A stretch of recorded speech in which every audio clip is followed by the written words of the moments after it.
Okay, तर आपल्याला बोलण्याचा अर्थ कळला असेल. दोन गोष्टी. भवानी म्हणजे काय सांगा बरं कोणीतरी? विभूत आहे. आता सांग ना भावाने.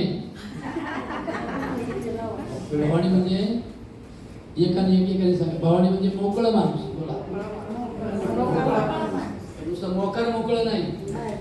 एखाद्या गावात दारूच्या गल्याच्या गल्या हिंडत असेल ते लग्नाचं, त्याला भावनी म्हणते. नुसतं लगीन न करणं म्हणजे भावनी नाही.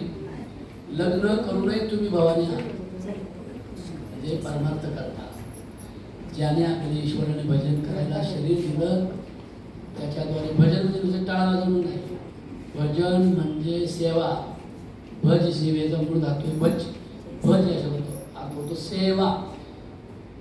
सेवा करणे. आता अभंग म्हणून पैशाची का लोक कमवतात, त्याला कसं भजन म्हणतात?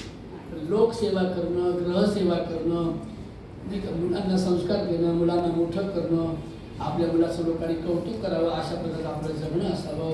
म्हणून काम माझा नवरा बाई मला भलतीकडे नेतो, क्रोध माझा धीर बाई मला भलतेची बोलतो, अविद्यायी नंदबाई, अविद्यायी नंदबाई भलते मला बोलते.